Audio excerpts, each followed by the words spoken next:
Hello, a very warm welcome to you. It's another podcast called the Super Six Podcast with Laura Woods and Bayo Akinfenwa. Hello, Bayo. Yo, what's going on, LW? How are I missed you? you. I I'm know all I right. missed you too.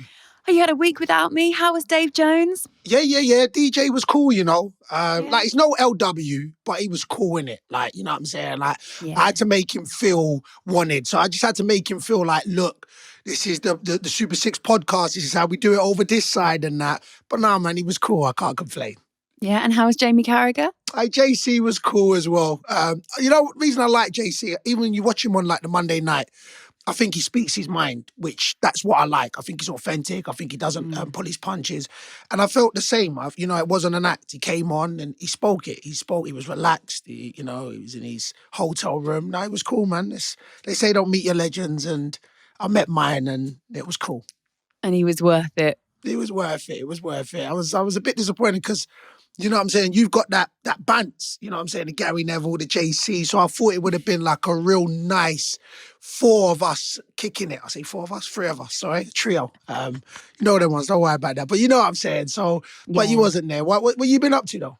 Oh, just been quite busy actually. I've been double working. I did a little bit of a League of Their Own as well. That was really fun.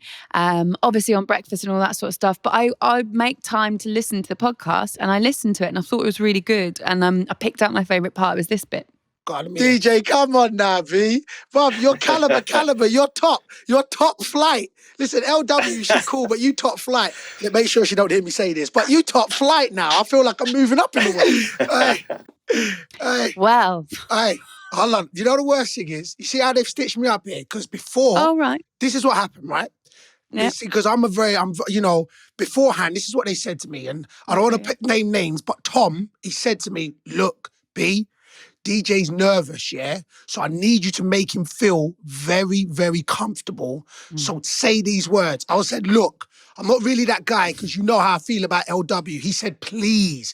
And you know how Tom likes to beg sometimes, innit? I you do. know what I'm saying? Yeah, that's true. So that's the only reason. So can we clear it up? Who's better, me or Dave Jones? Listen, LW, all day, every day, dumps on DJ. I hope DJ don't hear this because he's going to get me. Well, funnily enough, Bayo, DJ's actually on the line now. Dave, hey, DJ, did you hear that? They all messed me up. Like, I'm joking.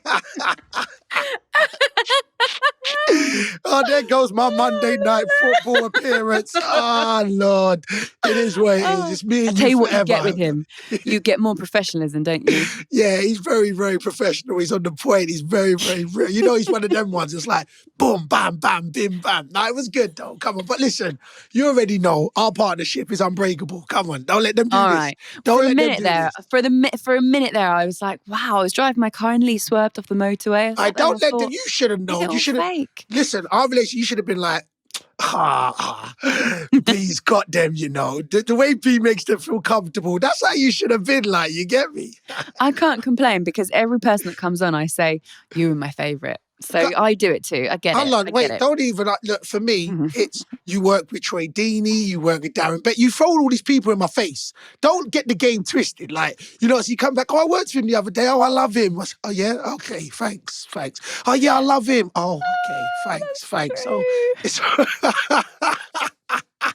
I'm sorry, but you are my favourite. Oh, thank you. Hopefully Darren Bent, Troy Deeney, Charlie Austin, hopefully none of those guys. I should get them all on. I'm telling you, you watch one day, our last one, I'm going to get them all on the line and I'm going to make you pick. I'm going to make you pick your work husband right there and then. No. I'm telling you, my God. I'm going to make you pick. That's going to be a difficult day. I hope it doesn't come too soon. Let's get into it, shall we? In fact, actually, I have to say congratulations. I know that you're injured at the moment, but it still must have meant a lot to your team. Picked up a win against Reading, massive. Oh, yeah, last night, boys were amazing. It was a proper Wickham performance. And people that know Wickham will know that we went down to 10 men.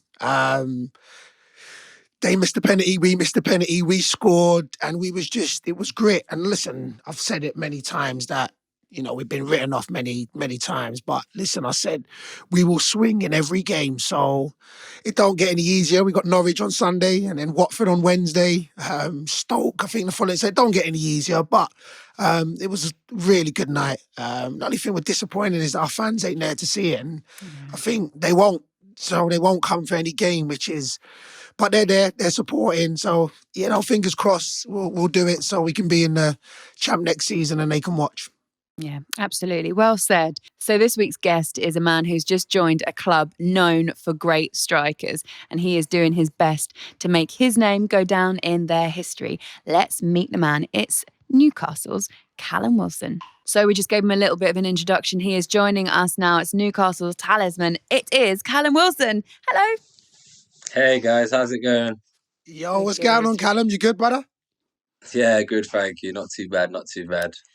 Well, Callum, we have to start with one place because it was a huge blow for your team, Newcastle. You've picked up an injury. First of all, how are you keeping? How's recovery?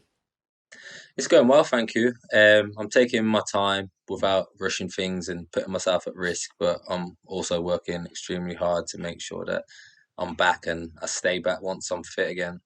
You see that injury you've got, like, I know full well because it's quick people injuries. So, me and you are quick in it. So, us hamstring brothers. What are you laughing, Cal? Like, don't do me like that, brother. I say nothing. All right, so let's go to talk about, Newcastle. All right, so you're at Newcastle. First and foremost, how is it playing with no fans, or how was it playing with no fans? Talk to me about that side of it, because I'll tell you how I feel with where I'm at, but talk to me on that side, because of course you've played against the fans, but you ain't played with them at the moment. So talk to me about that. Yeah, for me, when I heard Newcastle was interested, you know that they've got such a good fan base, and playing at St James's Park when it's full is probably one of the best grounds in the country, and that was a massive selling point for myself. Unfortunately, at the moment, I've not got to experience those, but I'm sure sooner or later, with all being well and everyone's safely returning, that we'll get fans back in some sort of capacity soon. Now, I've got to ask a difficult question because Newcastle are going through a tough time at the moment, slipping down the table. Michael Richards was asked, how do they stay up? How do they avoid relegation? And he highlighted you as quite key to that. Anyone that watches football knows that you like to score the goals, and it is going to be difficult for them without you. So, in the meantime, how do you think they're going to do it? How do they get themselves out of trouble, Callum?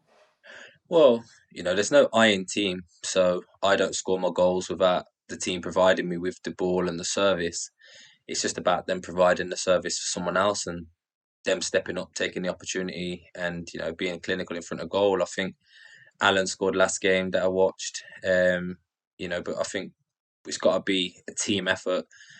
I don't fear for us relegation. The league table don't look nice at the moment, and it's so frustrating for myself being injured, watching us get closer and closer to the drop. But all I can do is give lads encouragement from the side, really, and get myself as fit as soon as possible.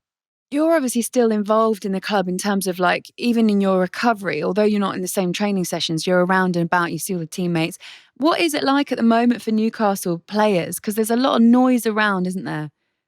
Yeah, as a footballer, you have to block it out, because once you start letting it get in and you start creating little groups in terms of each other, getting into little cliques and everyone being negative, it's only going to go one way, and it's a downward spiral. And I think the lads being positive, Graham Jones coming in, being a fresh face around the place and a good influence. And I think everyone's still upbeat. Everyone's still got that belief. Everyone's working hard on the training field, and results ain't gone our way. We've played two top teams last few weeks, but we've got a good run of games coming up now that I'm sure that boys will be licking their lips at to try and get some points.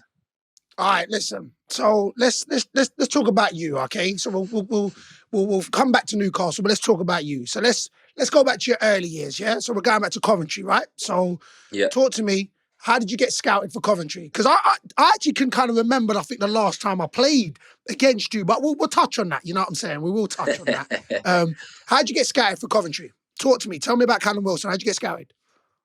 So I was playing in Coventry for a local Sunday League team called Christ the King. I was in and out of the academy for like a season, then I'd go back to Sunday League again, just not being able to get to training and games because being one of six, I didn't really have the transport the other players did.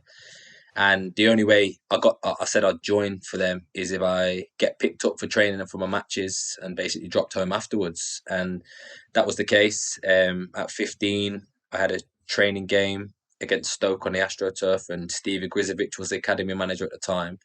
He basically said to me straight after the game, I scored a hat trick and put a contract in front of me to sign.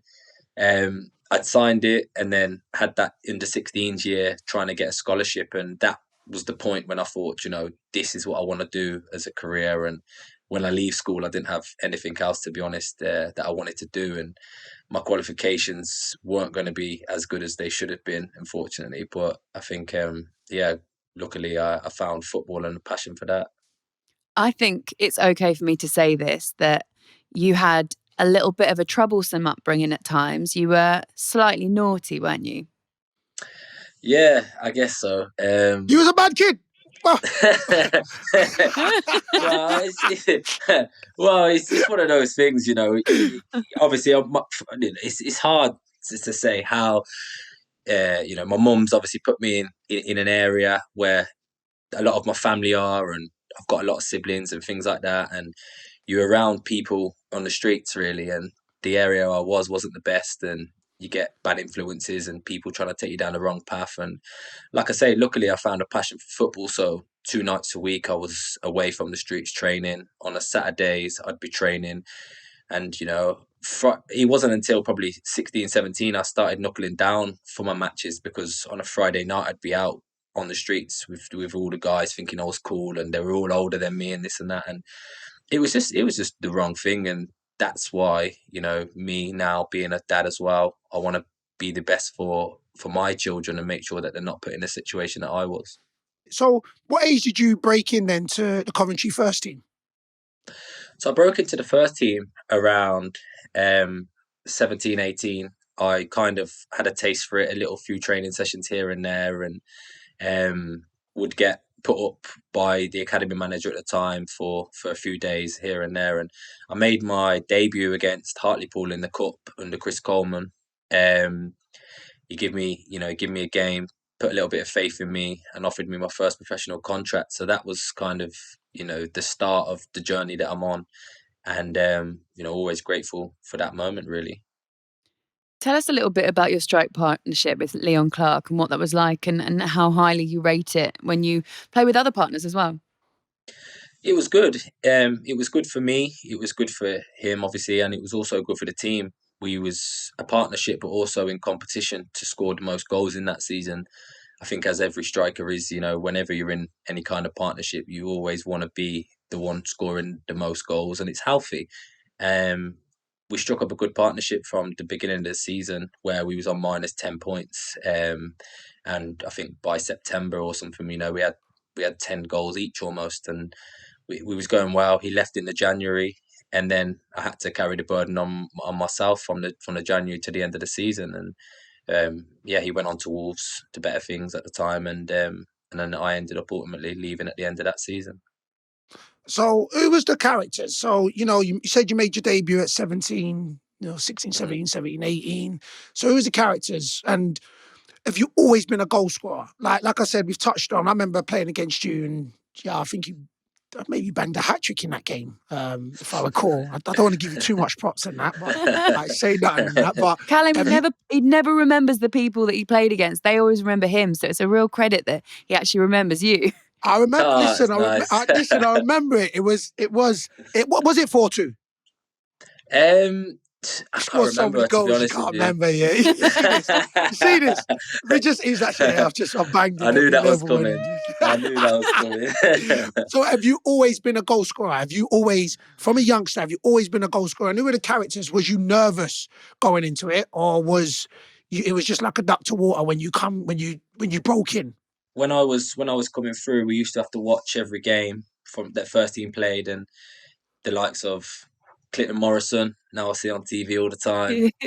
Jeez, Leon Best. We had Leon Best, we had Gary McSheffrey, we had Clive Platt, we had so many, we had Marlon King, we had so many good strikers I was watching at the time. But it was a club where a lot of youngsters were getting opportunity, so I kind of felt I was in the right place. And it wasn't until the club got relegated into League One that was when I got my opportunity. And when it come around, a lot of those guys left, and I knew it was my time to grasp it and show them, the management, my teammates, and everyone. I thrive off people doubting me and being underrated, and that's I think that's the best someone could do for me, really, because it only sets a fire off in me, and that's what happened, really. Getting offered a contract for the same amount of money I was on, for 1 year, and they said you've got a year to prove yourself, and that was when, I just flew, really. Got offered a new deal straight away in the October and refused it, and I was just being so stubborn. But that was my driving force, and that Yeah, was yeah. Stephen Presley who did that to me, really, and I'm grateful for that, because Mm. without that I wouldn't have been pushed as hard as I was. Coventry have gone through a fair share of problems, haven't they? Like losing their home stadium. You played at Northampton Stadium as well at your time. Do you Mhm. think that they are, even now, a sleeping giant that are just ready to be taken to the next level? I do and I don't. It's such a massive club with great history, and even as a youngster, I did support them. But now, with not having a stadium in place and things like that, it probably won't appeal as much to people, as it would have before, when you've got the Rico Arena, a great arena to apply your trade. And I think, until they resolve that and sort that out, or that might be, after they do get taken over or something like that, then I'm not sure, they're ready to keep going yet. But I hope, and like I say this with all Coventry fans as well, that they do get back to the top as soon as possible, really. All right, so Coventry, you banged in them goals for Coventry, and then Eddie Howe came calling, right? So, couple Yeah. questions. Like, hmm did you know much about Eddie Howe? How did he convince you to go to Bournemouth? And just how did that play out? So at the end of that season, I had a fee agreed from Coventry, by Norwich and by Bournemouth on the same day. And I drove with my agent to Norwich, had a look around the training ground, had a look at the stadium, spoke with the manager, and then drove straight from there to Bournemouth. And they were worlds apart in terms of stadiums, in terms of training facilities. Um, Norwich's was unbelievable. Bournemouth was such a small training ground. Technically, a pitch just at the back of the stadium. They were getting changed in the dressing room as you would on a match day and things like that. Stadium was small, but it was the manager that sold it to me. I didn't really know anything about him, to be honest, at the time. I sat down, had a meeting with him. He sat down, showed me clips, and basically just said to me, "This is how you're going to play. This is how I want you to play. And if you do this with this team, we'll be successful." And they had a plan to get to the Premier League within 2 years. That obviously matched my ambition of getting to the Premier League as soon as possible. And we did it in a season, which is, history. What was that like? And what were the celebrations like? It was unreal. It's the first time I'd tasted a bit of success in football in terms of a team, game. And yeah, it was a nice feeling. My life was going to change. I knew that. And I knew that also a lot of my teammates was going to change as well. And that was a nice feeling, for them, their families and things like that. Because you're going to fulfill your dream as a child of playing in the Premier League, but also there's such great financial rewards of getting there as well, that it changes your life in that aspect as well. So you've got to be ready for all areas of your life to change, but stay humble with it at the same time. All right, so you got to the Prem, and if my research is correct in that, like you started off on flames, banging a hat trick against West Ham, right? Come on, I'm telling you now, I'm knowledgeable. I'm knowledgeable. All right. It's Google, man. Oh. It's Google. Hey, bruv, we talking about, man? I'll be watching your career, Playboy. All right, so, what I want you to do, I want you to tell me. So you started it, and then you got a real serious injury, like hmm proper bad injury. Yeah. Talk to me. Was there at that time?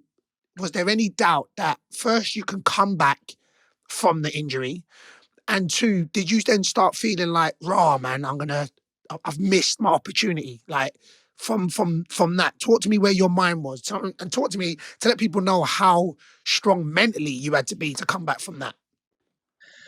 Yeah, so it's always tricky talking about the negative times, but I like to, because it helps other people. Like you say, I think For me, I had 5 goals in 6 games. Premier League career just Woo! started. Premier League careers, it took off. I was like, this game's easy, man. This is not Jeez, what you it's cracked know up to them be. words there. and then all of a sudden, there's talks about England and this and that, and you think, actually, this could actually be a dream that becomes a reality here. So stay humble, like I say, always focus and take each game at a time. And playing Stoke away, the ball's gone over my head, and I've got in for a challenge where I should never have got in for it in hindsight. But I always believe, your path is mapped out, and what's meant to be was meant to be.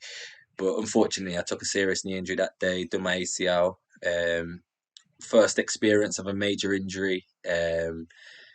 My whole world went upside down basically in that moment. You go from potentially going into England. This was, I think, before even Harry Kane and Vardy and all that had come onto the scene as well. So you kind of look back and think, "Oof, what could have been," Yeah, But yeah, I yeah, think, yeah. but I kind of feel there was people saying from a serious knee injury like this, you might not come back the same player as you was. It's difficult to come back from. Is his career going to be over? Is he going to be the same? This and that. And it was all, like I say, motivation for me to do my rehab.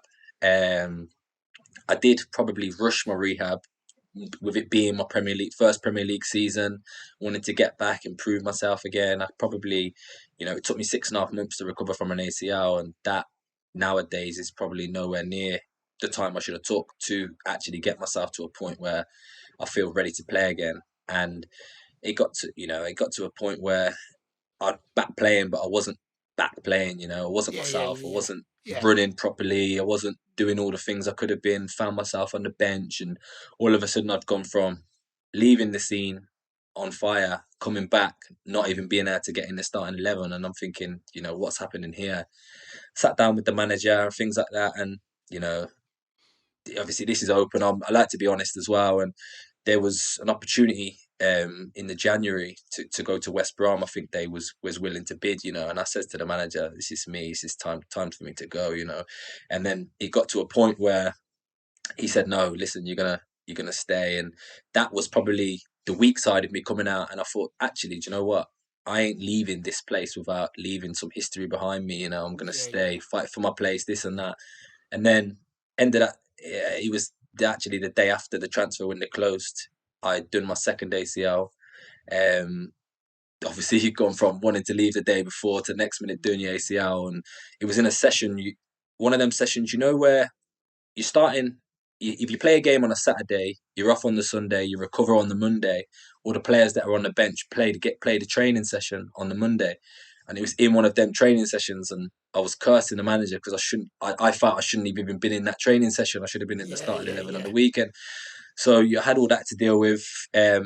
But I just thought this is an opportunity to get both knees right, come back a different animal, and show everyone, that's written you off once, that it can't write you off again, and come back a different player. And yeah, here I am now. That's hard. So going through those experiences, I imagine, to be honest, I can't imagine what it's like. How important is it? And did you have the right people around you to kind of, because you must have had some dark times in those moments. Yeah, definitely. I think um, being able to do rehab at work and then come home to my children was definitely a help to switch off mentally from what was going on. It was difficult. My son growing up, wanting to play football and him not understanding why I can't go in the garden with him and kick around, have a kick around, and different things like that. But now he's a little bit older. He's 8 now. He understands that that was a tricky period. Um, you also, like you say, you have your dark moments. I tried to break up my second rehab and go away every 3 months to a different destination to do work. So I went to Dubai, I went to Aspatar in Qatar, I went to Philadelphia, because for me, I learned from the first time that I was out for 6.5. I was at 6.5 months out, but when I actually come back, I was mentally drained because I'd put so much into my rehab and so much effort in mentally, that this time I wanted to come back recharged, refreshed in all areas of, and aspects of my life and career, and come back. And second game, I think it was, I scored a hat trick, which was It's nice. Casual. Come on now, bruv. It's just Mr. Hat Trick man at it. You know what I love the most when I'm hearing you talk? It's like, and I think, listen, I don't know if people get it or don't get it, but football is as tough mentally as it is physically. And what I'm hearing from your story is that, you know what, of course we all have in life trials and tribulations. And I do think people only see what they see on a Saturday, but don't see what goes in behind closed doors. And I feel like what you're saying, you say you want to be honest, and you get that from you, is that football, or life in general, but of course we're going to specific it to football, is that the mental side of it is so as important. You understand what I'm saying? 100%. I feel, even when there's so many different aspects mentally that's hard within football environments. You have the injury side of things, you have the not playing when you are fit side of things, you have the missing Christmas with the kids and New Year's with the kids and things like that side of things. There's so many sacrifices you have to make, but on the other hand, you're rewarded greatly for that. So for me, I'd never change it for the world. I love putting my all into football because it's not going to be around forever. So I'm just relishing every moment, opportunity that I do get to play. And I feel, it's not a game for the mentally weak, really. And I feel the more stronger you are mentally, the higher you'll go. Within football, I feel that if I was not as strong mentally as I would have been, then for me, I would never have made it to the Premier League, really. Callum, it's going to feel a bit like some sort of counselling session for you now because I'm going to take you from injury to relegation. Sorry about that. But I remember, honestly, I do all the hard ones, don't I? But I do remember that last game of the season last year, or last Premier League season.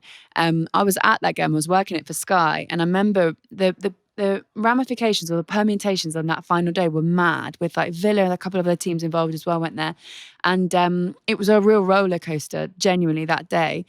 And I spoke to Eddie Howe afterwards, and it was one of those interviews that you just think, how? I've never had an interview like it where you have to interview a manager fresh off the fact that he's just been relegated. And it felt like a really huge moment for Eddie Howe and the club as well.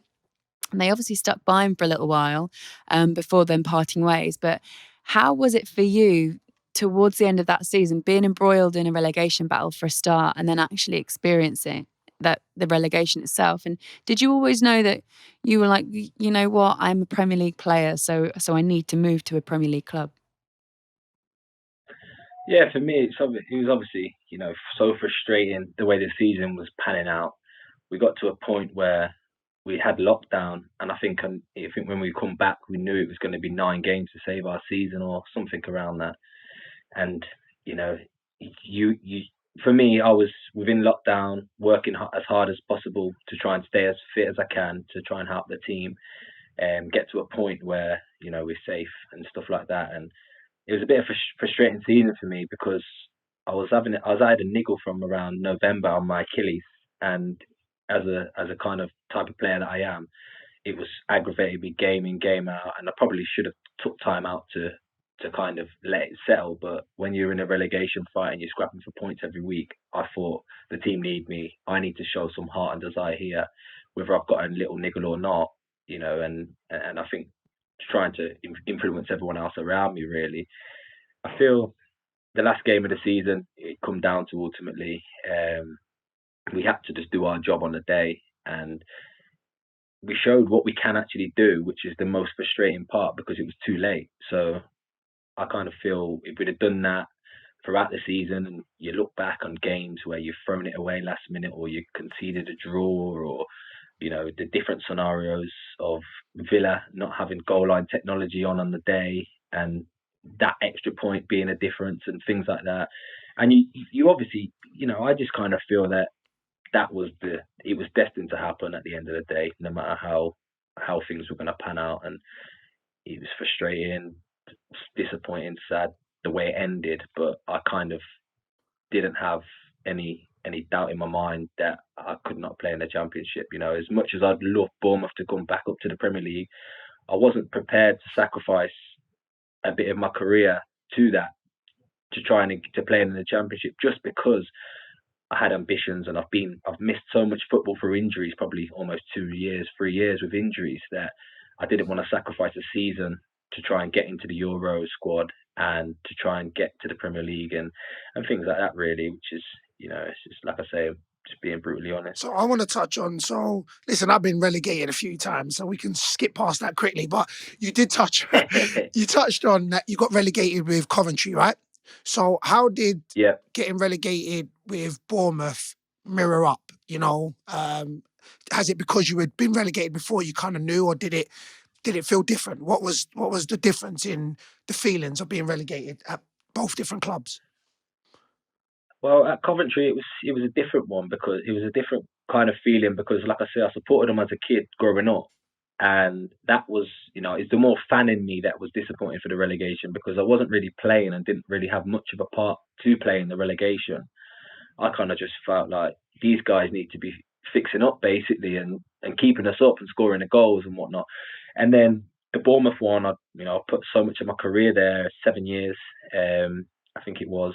We've had so many highs, so many ups and downs throughout the way, that it was sad that it ended like that. And a lot of the teammates were friends and best friends and close friends, and get on so well with them, that I was disappointed that they were then going to go down to the Championship, and you kind of, from a selfish point of view for myself, I kind of felt like, I have to move on. It's time for me to move on. Yeah. But I hope you come up as soon as possible. Said that to the manager, to the staff, and to everyone, really. And like I say, I still believe that now, and I want them to get back as soon as possible. What do you think would be Eddie Howe's next move? Do you think it would be a job back in the Premier League?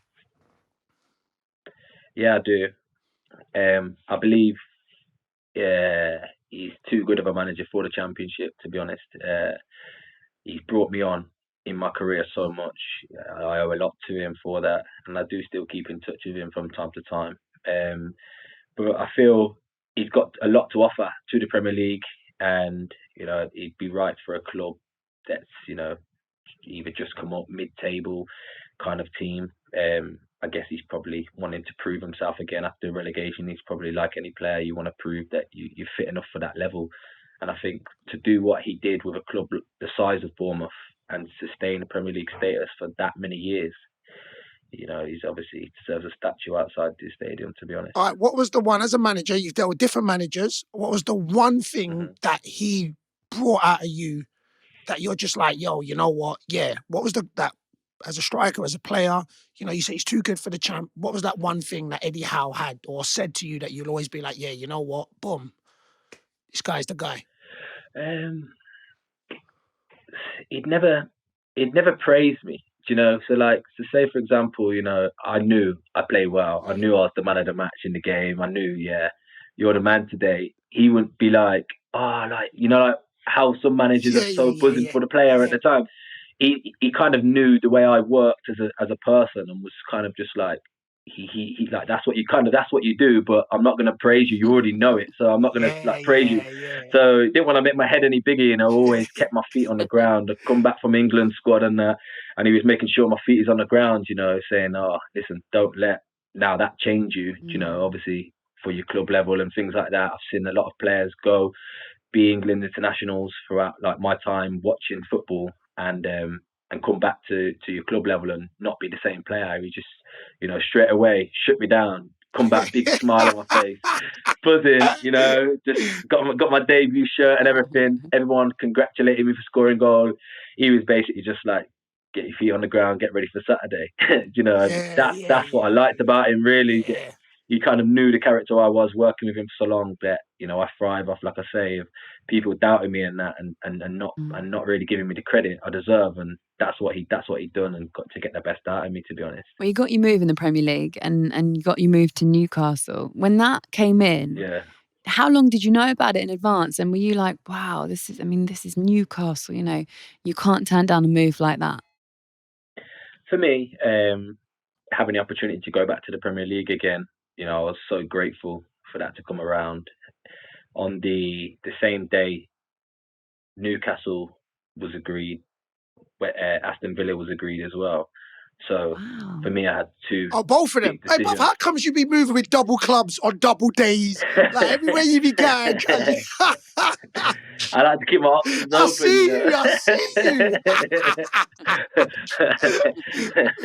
You know, it was a tricky one. I spoke with both managers. I kind of, wanted to have the opportunity to go and see both clubs, similar to how I did with Norwich and Bournemouth.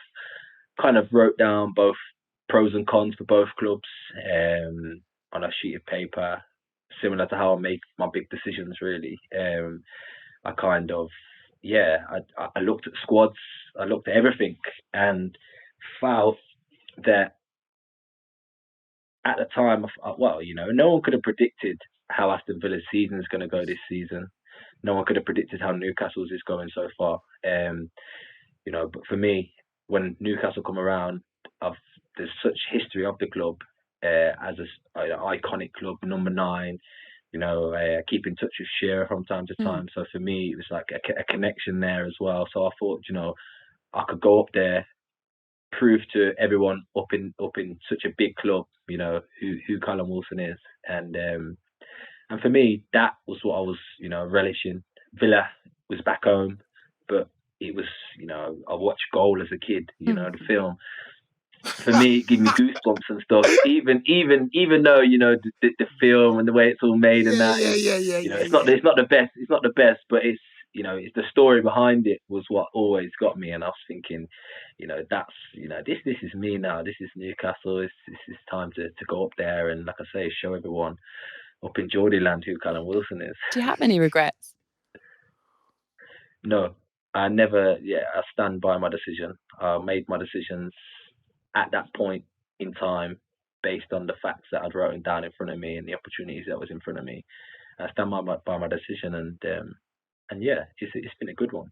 So listen, and be real, because I think you will. Yeah, was there at one point that you was thinking, oh, but Alan Shearer, like, but if I stay there for like 10 years to try and get his, was there any point would you be like, boy, that number 9 shirt is so iconic that it just brings added pressure. Like, you want to hit the ground running wherever you go. You get what I'm saying? But was there? I think I get what you're saying, but I'm just throwing this out there. Was there at one point you thinking, oh man, that's pressure I don't need?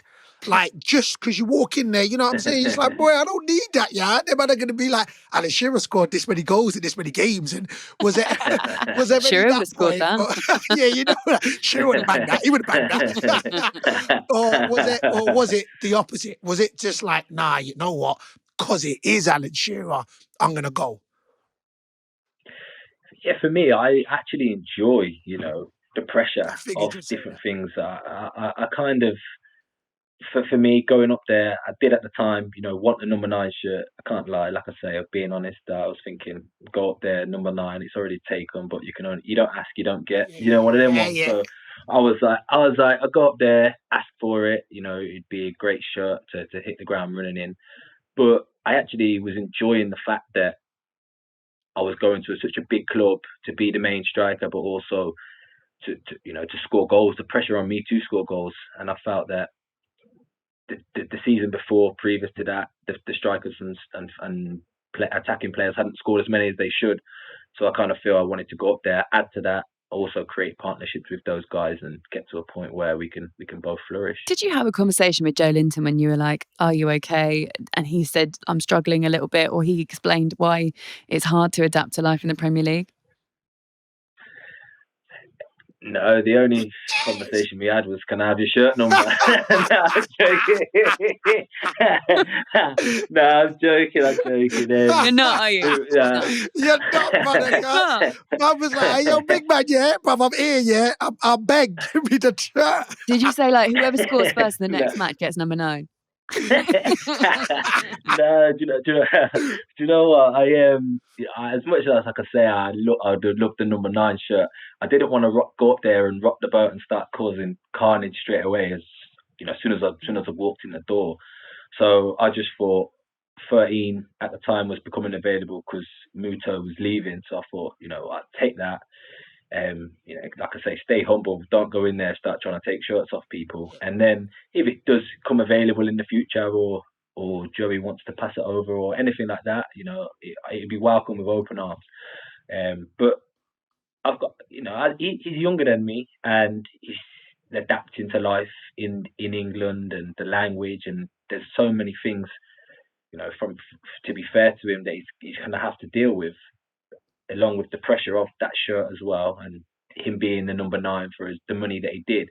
But he's such a nice guy, and sometimes I feel sorry for him because it's not through the want of trying. Yeah. Because he works hard. He's, like I say, a nice guy. He's always happy, smiling around the place, and never let any of the negativity get to him, which is what I praise him for. But yeah, he just probably needed help.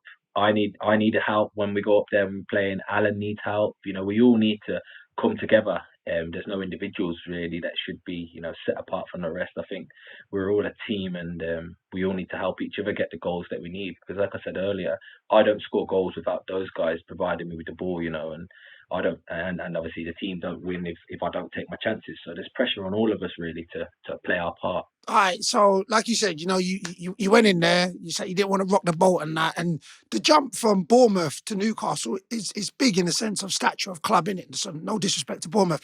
So when you walked in the changing room, like, who was most friendly? Who kind of yeah, yo, Callum, come here, brother, man. You can't say Ryan though. Yeah, you can't say Ryan. He's your boy already. You knew him, innit? So not him. Who else was just like, yo, man? You know what I'm saying? Who's one of them brothers who kind of embraced you the biggest? I'd say it was Matt Ritchie, just because I knew him from Bournemouth before. He'd been calling me every day non-stop when it was talked about moving to Newcastle. No. He's calling me every day, Cal, come up. I was like, give me a yard, mate. Let me make a decision myself, Did that influence you at all?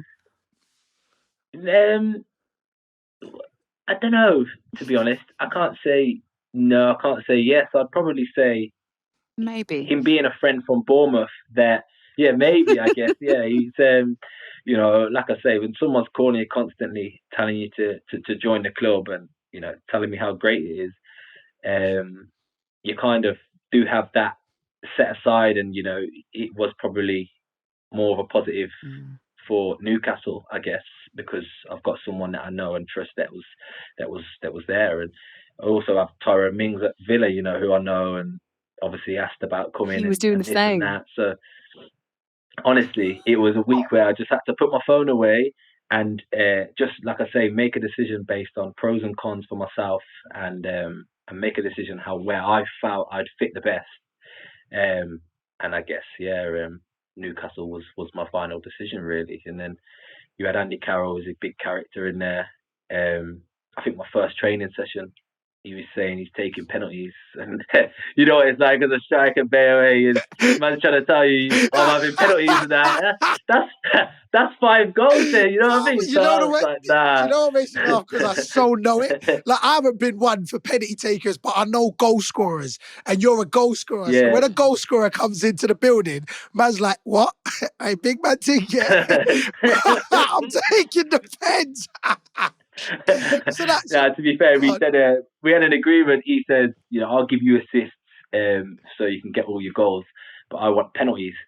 Obviously, I said that's fine. And then we had the situation where we was on the pitch at Spurs, and it hadn't really been decided, had it, before the game and stuff. And he had the ball, and then I was happy for him to take the pen. Like I say, we stated it out in the dressing room and stuff beforehand, and then the manager shouted over. He wanted me to take it, so that was it. The rest is history. Listen to the boss's orders, and I ain't missed yet. Hey, listen. I know he's waiting for it.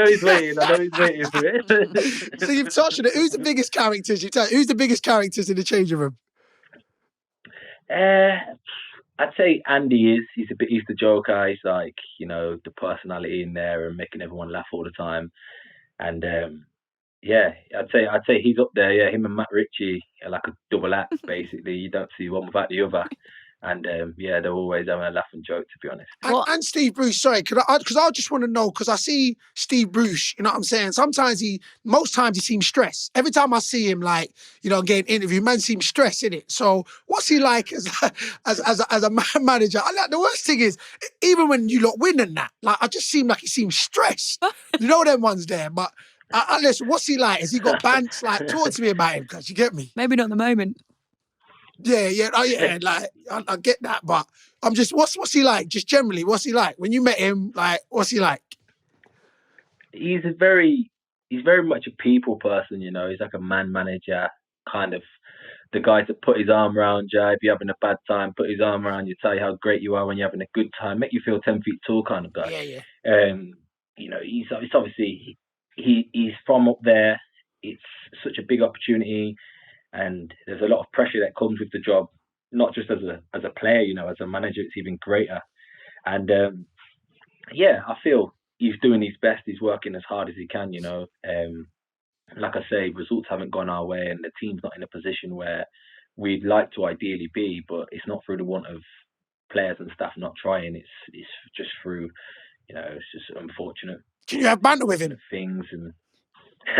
You can, you do have a bit of banter with him, to be fair.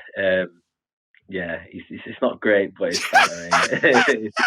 It's manager and player banter, you know. Yeah, I know can't take it too far. Say that, yeah. So wait a minute. Wait. What is manager player banter? Is it like basically he'll make a joke and you'll laugh because he's your manager, but it's not funny? Depends. There's some of them ones, yeah. Even if it's not funny, I just kind of like laugh and be like, yeah, it's a good one. Yeah, you know them ones that want to be cool and that. He seems like one of them man there. You get me?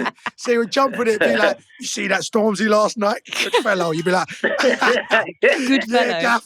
Good one, Bob. Good one. Yeah, he's a funny guy. Does he ever get involved in training? Does he think he's still got a bit? No, he definitely don't get involved in terms of playing. He's the referee sometimes and gives some of the worst decisions in the world. But he's a great guy. And like you say, you know, you see interviews and you feel like, or you get the vibe, he feels stressed and you feel sorry. You feel sorry for him because, like I say, I see what he's doing behind the scenes and how hard he works and trying to get the players organised. And a lot of it, you know, is unfair. And we had a bad run, you know, hands down, and everyone knows that. There's no hiding behind that. But we turned it around, got a few positive results and things. So it's just about building from that now. And ultimately, fans want success, and that's what we're trying to bring as a team and as players. Can I ask about Alan St. Maximin? So a while ago, it must have been about a year ago now, I remember I wrote an article because my dad's a Newcastle fan and I've got quite a lot of, a big degree of, just basically a soft spot for Newcastle. And I'm an Arsenal fan. And I remember I was writing a piece about Alan St. Maximin and I said something along the lines of like, we were talking about his development and his end game, his end product basically. And I wrote something along the lines of like, until then, I can't wait for him to rip up defences and then like sky the ball to the moon or something. And then I tweeted it out, and then he tweeted back, and he was like, "I'll try." He said something like, "I'll keep trying, Laura, and say hi to your dad," because I'd said in the piece that my dad's a Newcastle fan. And I was like, I hope he hasn't read the bit where I say, and he must have done, like he's going to sky the ball to the moon. But you're wrong, Nell. I know I'm so bad. I know. That's poor from you. But the whole thing was bigging him up. It was just that one last paragraph. But, and I'm not saying I've got anything to do with it at all, but since then, his game is massively developing, isn't it? And you kind of expect players that when they come to the Premier League, it'll take a little bit of time. How impressive is he, I suppose, in training, first of all? And then how impressed are you with what he's doing this season? Yeah, so for me, the first time I actually seen him and was aware of him was when I watched the game on telly, and who's this dude wearing a Gucci headband in the game?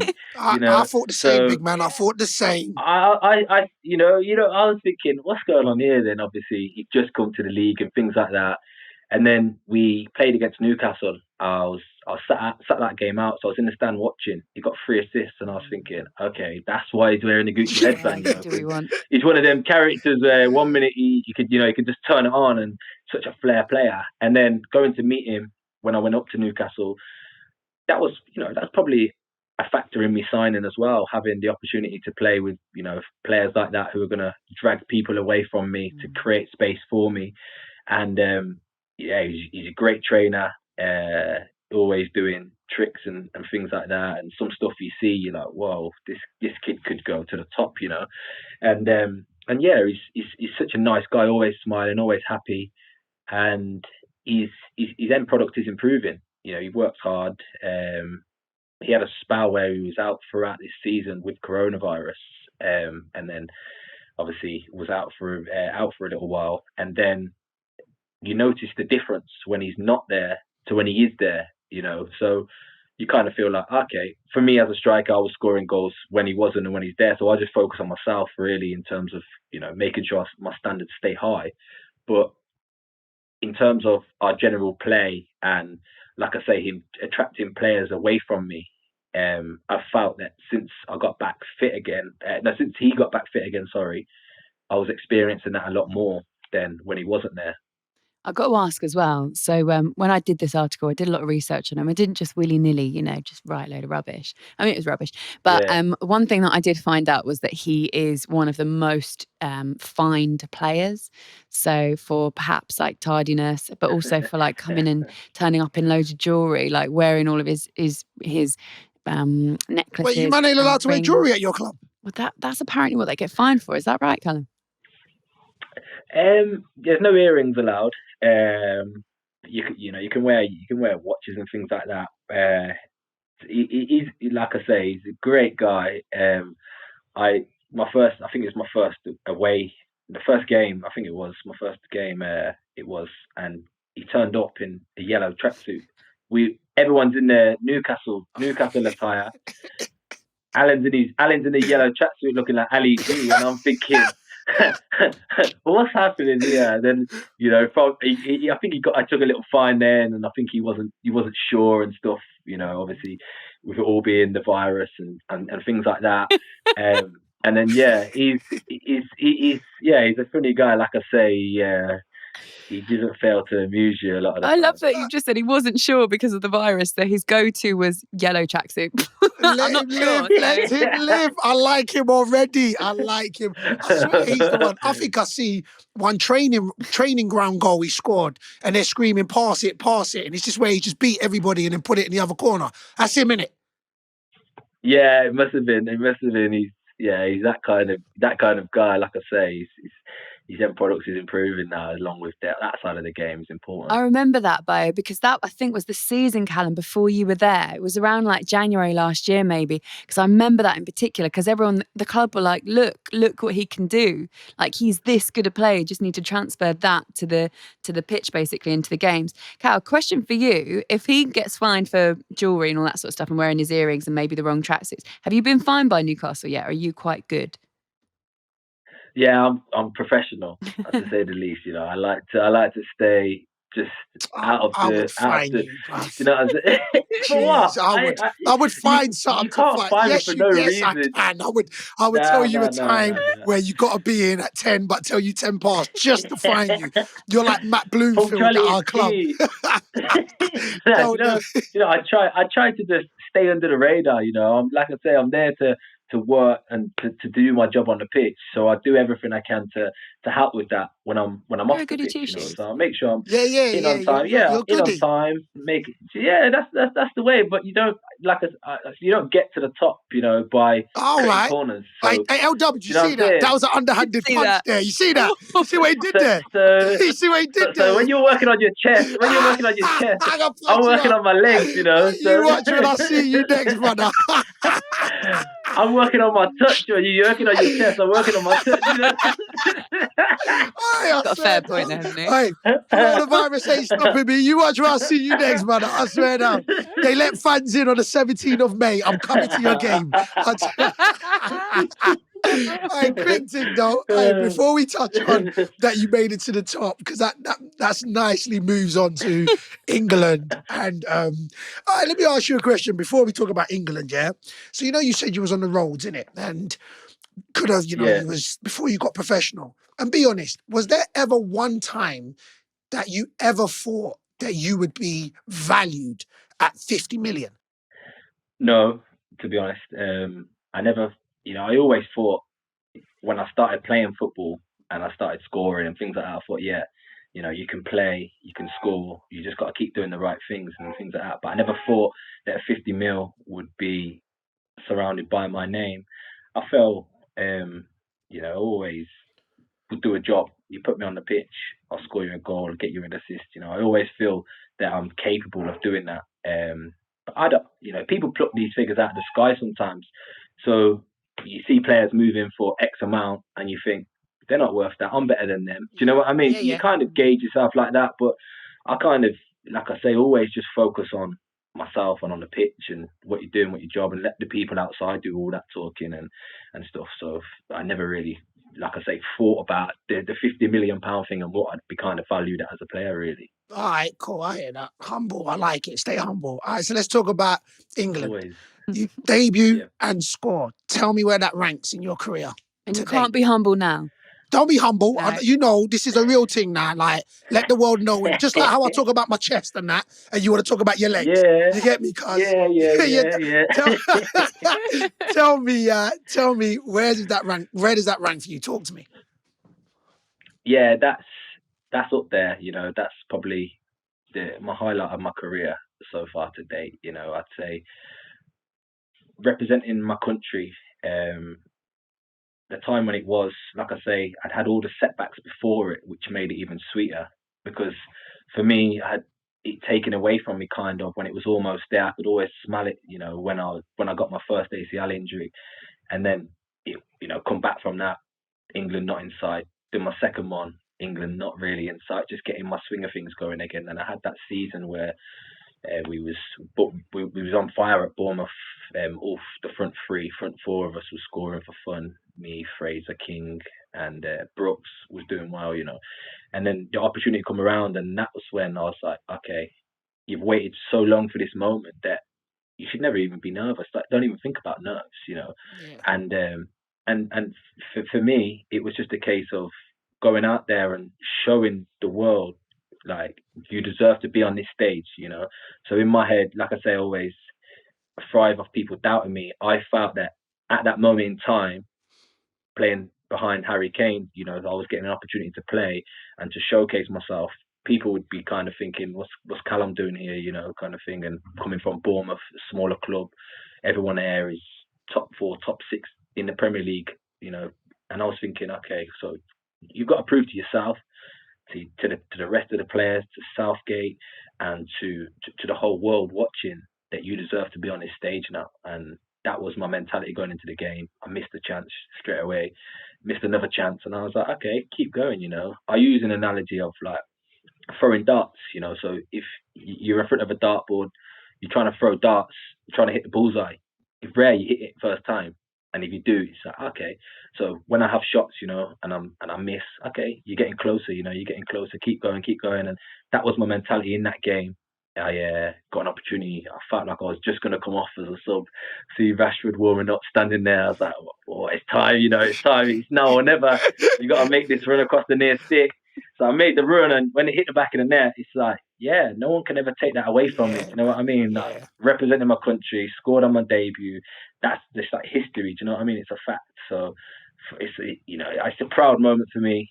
Buzz every time I talk about it, and it depends how long you got. I can talk for hours about it. We've got a little bit more time.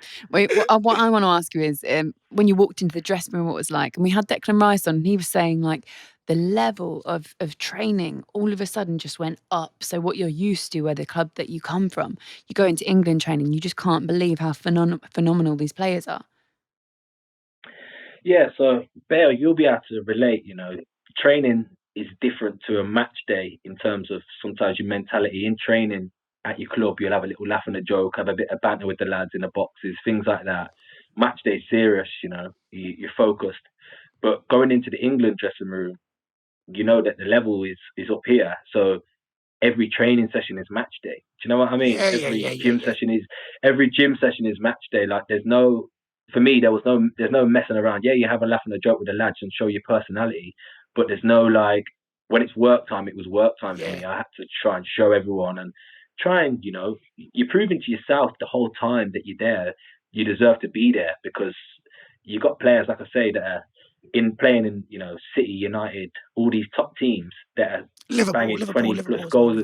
Liverpool, all top teams. You've got basically, you've got these players banging in 15, 20 goals a season, and you want to compare yourself against them, see where you are in terms of, how far off you are from these guys, but also show them that you deserve to be there. And for me, going in there, boxes was a joke, possession was a joke, everything finishing was a joke. I was like, so like I say, for me, everything's match day. So my finishing sessions that we're doing I'm with Kane and with Rashford, Sterling, Sancho, I'm thinking, ain't no messing about now. You've got to be like clinical how you would in the game. And people say you should train like that every day anyway, but you're gonna have days where you have a little bit of more of a laugh and a joke, or say you do a finishing session, you have a competition with the team, with your teammate, or who can score the most, and it just takes your focus away a little bit. Whereas this session was like serious, and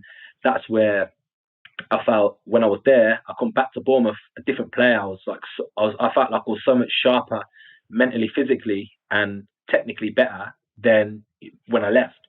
So I think training with them better players actually brought out the best in me as well. All right, so give me. So listen, I know exactly what you're saying. I've been in training sessions when I moved clubs and think like, oh, raw man, these men are gonna think I'm bare average. I won't even lie to nobody out here. So I'm like, oh, let me go to my go-to. My go-to's headering, innit?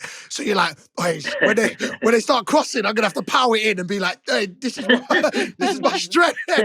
So for you, who was that when you just was like close hand? Listen, when you play against teams, you see movement, you see them, and your defenders will know it. But when you train with them, you're kind of like, yo, I see their technique. How good? Who was one? Give me one striker or one player that you was just like, yo, that person's a problem. It was Ross Barkley, I'd say, to me. Nice. Obviously, in a game, right, I don't come against Ross rarely. So, I'll you see the strikers, what they're doing, because they're in your position. Yeah. You see the defenders because you're playing against them week in, week out. Whereas Ross, I'm not really head to head with, in terms of trying to tackle or trying to defend against, or, trying to take on and things like that, or doing a finishing session with, basically. And when I was there watching, like, obviously was involved in the finishing, watching him train, and he was in and around me, I thought this guy's a serious player. Obviously in terms of finishing, left foot, right foot was a joke. I was thinking he's a midfielder. Do you know what I mean? I was thinking everything stanch. I was thinking, whoa, I'm making sure it goes in, keeping it on the floor, bottom corner wraps and whatnot. Everything was just top corner. I was thinking, this is a different level here. And yeah, obviously, like I say, the way he carries the ball, the way he was dribbling. For me, I thought, obviously you go in there and you know who's good. You see them week in, week out, and everyone is, above average to be at that level. But you don't realise how good you are until you actually train with them. And that's, for me, that was where I was taken back by Ross's ability, to be honest. Were you surprised that Chelsea let him go to Aston Villa? It's only a loan, isn't it? But I think, but I feel, I was. And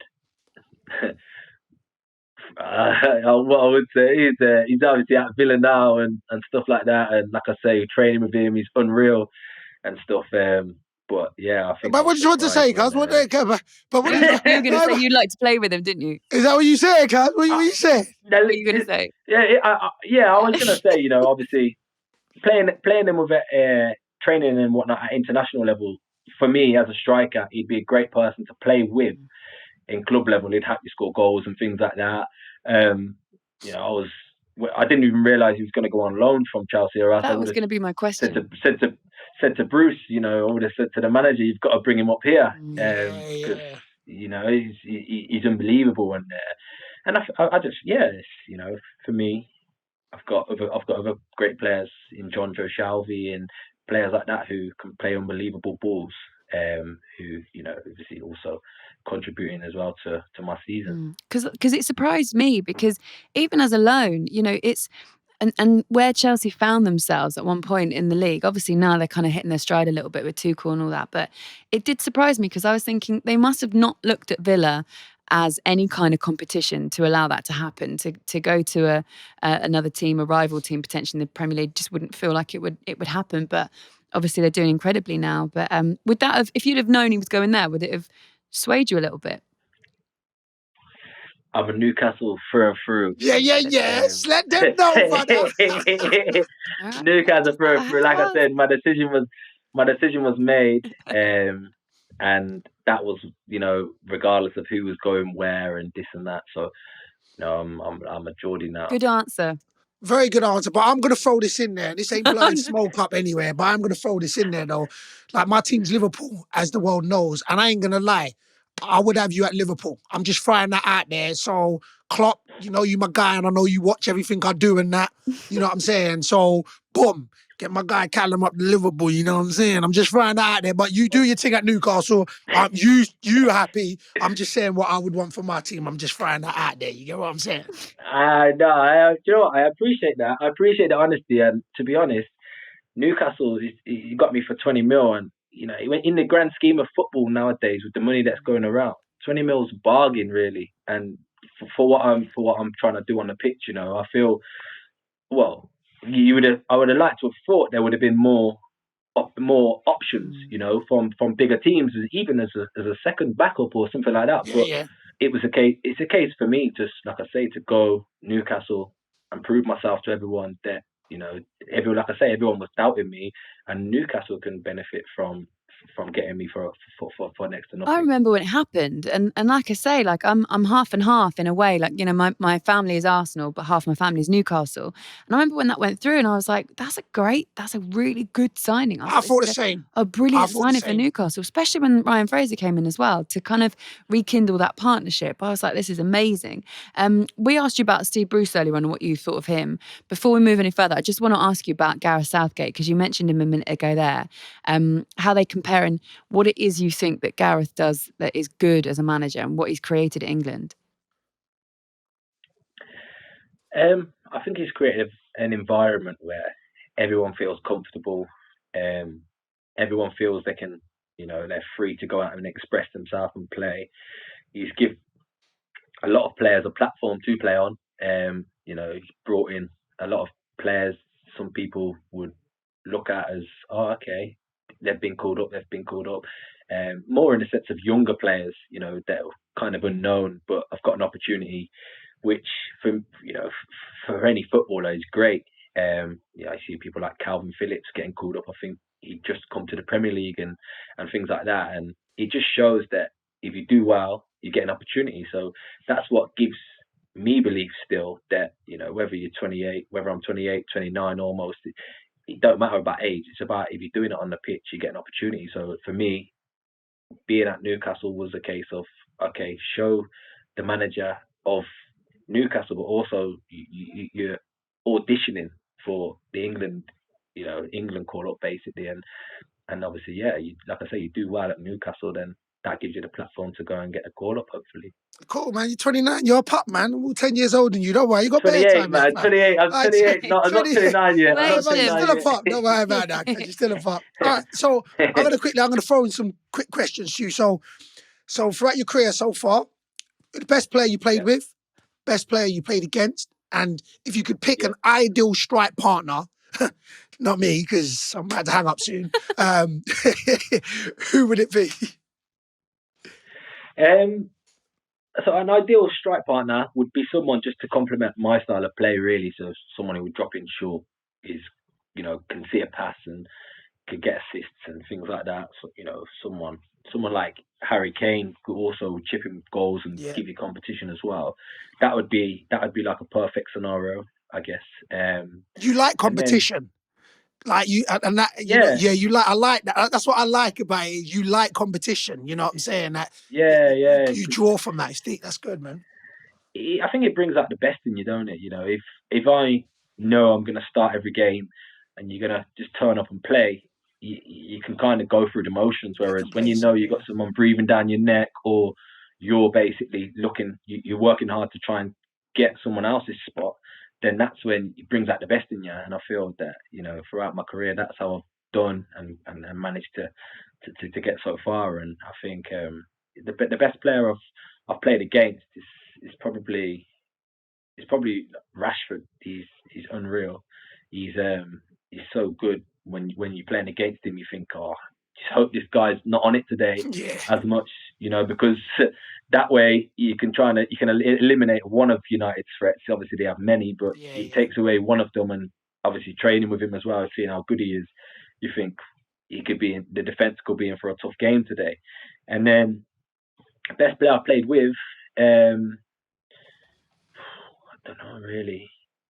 Just trying to think who I played with on my debut at England, because they're probably the players on that level is probably going to be the best you're going to get, really. I'd say I'd say Sancho. He was definitely he's definitely a player who you think this guy's serious and got a good career ahead of him. And obviously playing with him we made our debut on the same day, I think it was. And I think playing alongside him, the assist he's providing for Dortmund and things like that, it should only benefit you as a striker, really. Okay, one more to finish up. Where will Newcastle finish this season? Where will we finish? We'll finish in a very safe place. I'm not sure on league position, but I'm not sure on a number. But I don't personally want another relegation on my CV. I will do everything in my power to make that not happen. And like I say, I'm working extremely hard, double, triple sessions. So I'm actually due another session in a minute. It's all good. Like I say, I'm gonna make sure that I'm back and making this season a success after last season's, because it ended in relegation. Like I say, I ain't having back-to-back relegations. I ain't being that guy. So I'm gonna come back firing on all cylinders. Basically, I need to make sure I hit the ground running straight away, because team needs goals. I need to help out, and like I say, I'm doing everything in my power to do that. The fans will absolutely love to hear you say that, but don't rush yourself back too quickly, because we've just heard what you like. We know you probably try and make it happen as soon as possible, but look after yourself. We wish you a speedy recovery, but a timely recovery as well. And thanks so much. It was just really nice to have a chat with you. Oh, no, you too, guys. It's been a pleasure. Thank you very much. And whenever you want to have a gym session, brother, I'm here, innit? Say no, you get me, buddy. I actually, do you know what? I actually don't do upper body weights. He said how that. big you look on telly. He said that before he came on, yeah. He said he doesn't look like he does upper body. Yeah, what do you mean? No, I could tell about it. It may look like that on the TV. What are you talking about? What do you mean? Give me one of them t-shirts. Give me one of them t-shirts and beef burgers. I'll show you the levels, Look at that. No gym. I see you move out here, come on, baby. Go work on your legs, mum. Callum Wilson, thank you so much. We'll see you again very, very soon. All right, blessings. Yeah, thanks, guys. Blessings. Take care. Right. Take care. There you go, Callum Wilson. Oh, he's great, isn't he? Yeah, man, he's good. I like him. Up front, honest, confident, determined. Nah, man, he's my guy, man. There are a lot of quite deep questions there as well that I thought he was going to dodge. To be fair, real talk, he kind of handled it, innit? Everything you threw at him, because you went kind of deep on him, you know what I'm saying? I kept it loose-hearted, but he was jabbing back. So, no, man, it was good. I like this one.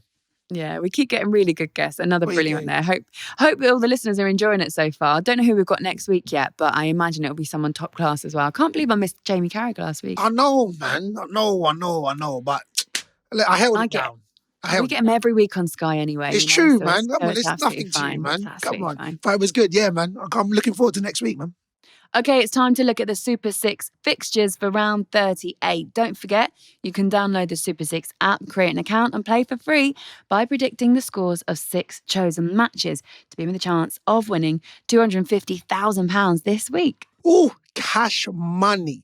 Another reminder that you can invite your friends to join the Super 6. And if any of your invited friends go to win the jackpot, then you will win £25,000. Right, prediction time. I have got 6 fixtures here. Myself and Bayo are going to go through them and guess what the results are going to be. Kicking it off with the only Premier League game on the list, West Brom taking on Brighton. I'm going for a 3-0 away win, Bayo. The reason I'm doing it is because I think Brighton are very, very close to starting to pick up those results. And I think West Brom are in a whole world of trouble. Yeah, listen, I'm going to go for a away win as well, but I think it's going to be tighter because I think West Brom had a lot of chances their last game starting to create, but I still think Brighton's going to win 2-1. Okay, Swansea versus Bristol City. I'm saying a Swansea win, 1-0. I'm going to say a Swansea win. Well, they say once a Jack, always a Jack, 2-0. Okay, Brentford taking on Stoke. Brentford, I think, have been in a little bit of trouble without Ivan Toney, but I do think they'll pick up their first win in it'll be first win in 4, I think. 1-0 Brentford at home to Stoke. I'm actually going to go with you on that. I'm also going to say a 1-0 Brentford win, so I agree with you. Okay, Borough versus Cardiff, the Neil Warnock derby, one of many. I'm going to say 1-1 in this one. I'm going to say 2-1 Middlesbrough. Are you? Okay. Yeah, I'm going to say 2-1 Middlesbrough. Yeah, Rotherham Reading for me is a Reading win on the road, 2-0.